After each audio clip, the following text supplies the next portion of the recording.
салом алейкум дӯстон, хуш омадед ба канали мо Englishkhona. мо имрӯз дар бораи феъли таркибии to make гуфта мегузарем ки ин дуввумин видео дар канали мо дар бораи phrasal verb яъне феълҳои таркибӣ мебошад. мо дар видеои қаблии худ дар бораи хусусиятҳои phrasal verb феълҳои таркибӣ гуфта гузаштем. барои фаҳмидани хусусиятҳои phrasal verb феълҳои таркибӣ аввал ба он видео назар андозед, пас он инро тамошо кунед.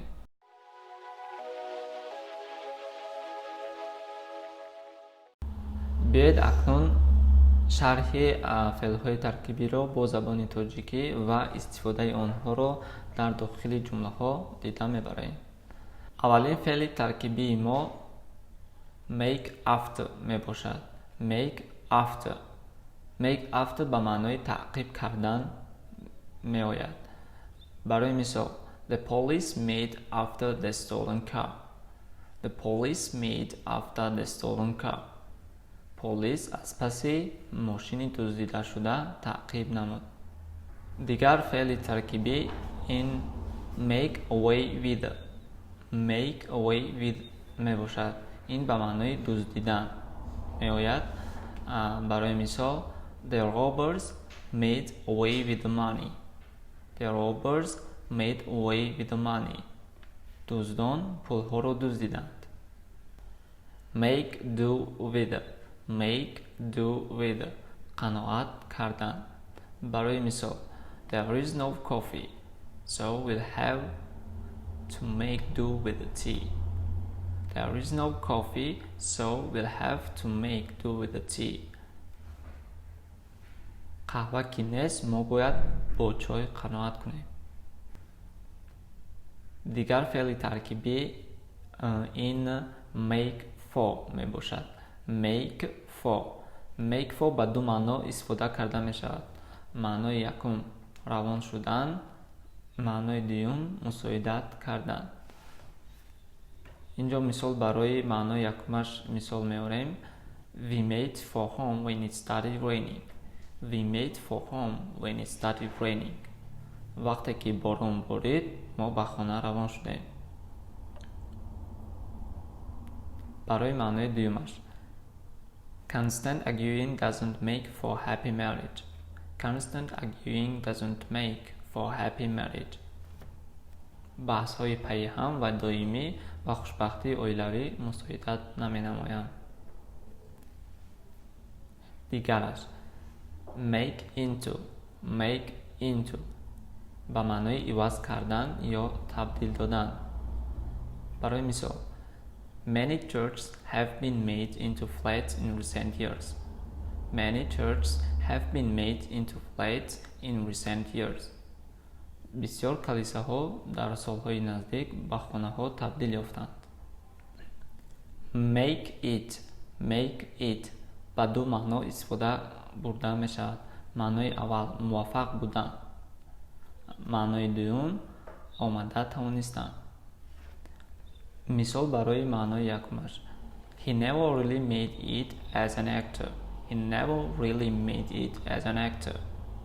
ӯ ҳеҷ гоҳ ҳунарпеша муваффақ шудан наметавонист. ба маънои омада тавонистан мисол меорем. I'm sorry I won't be able to make it on Sunday. I'm sorry I won't be able to make it on Sunday. бахшиш, ман рӯзи шанбе омадан наметавонам. дигараш, make of фаҳмидан ё андеша доштан. барои мисол, what do you make of it all? What do you make of it all? ту ҳамаи инро чӣ хел мефаҳмӣ? I don't know what to make of the new manager. I don't know what to make of the new manager. ман нисбати мудири нав андешае надорам. make of with double f тарк кардан. They made off when they heard the police siren. They made off when they heard the police siren. вақте ки инҳо садои сигнали полисро шуниданд, زود گریختند. دیگرش make off with, make off with دزدیدن. مثال شریف made off with the brandy, شریف made off with the brandy. شریف کنیاک رو دزدید. دیگر phrasal verb این make out می باشد. make out با سه معنی استفاده برده می شود. معنی اول فهمیدن یا معین کردن.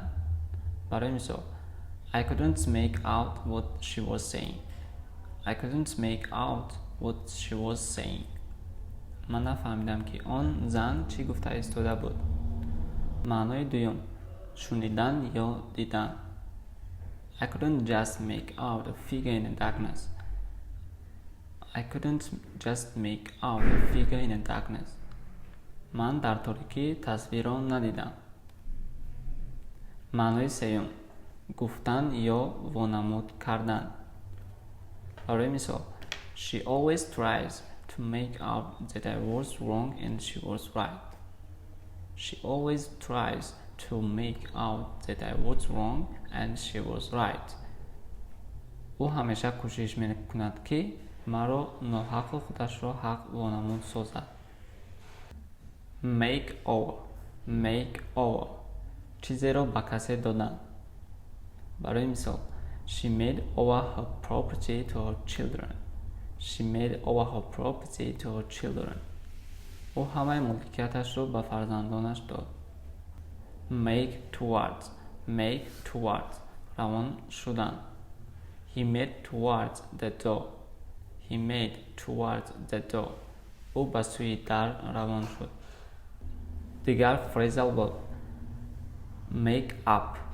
make up با چهار معنی استفاده برده می شود. معنی اول آشتی شدن. مثال Have you made up with Sharif yet? Have you made up with Sharif yet? شما با شریف آشتی شده. معنی دوم آرایش دادن. مثال She spent too much time making herself up. She spent too much time making herself up. او وقتی بسیاری خود را برای آرایش دادن صرف نمود. معنی سوم بافته برآوردن. Is it true or did he make that story up? Is it true or did he make the story up? این حقیقت است یا وی این را بافته برآورده است. معنی چهارم آماده کردن. Can you make up a bottle of milk for the baby? Can you make up a bottle of milk for the baby? آیا شما برای کودک یک قوطی شیر آماده کردن می توانید؟ فعل ترکیبی اخیران این make up for می باشد. make up for. make up for به معنای جبران کردن می آید. برای مثال How can I make up for the way I have treated you? How can I make up for the way I have treated you? آن رفتاری که با شما کردم چگونه جبران کنم؟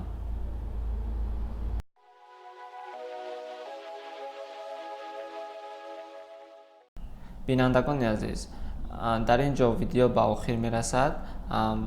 ما به شما توصیه دادنی هستیم که برای باز هم تماشا کردن ویدیوهای نو و محاوره ها اینچنین phrasal verb فعل های ترکیبی از کانال ما همیشه پیگیری نمایید.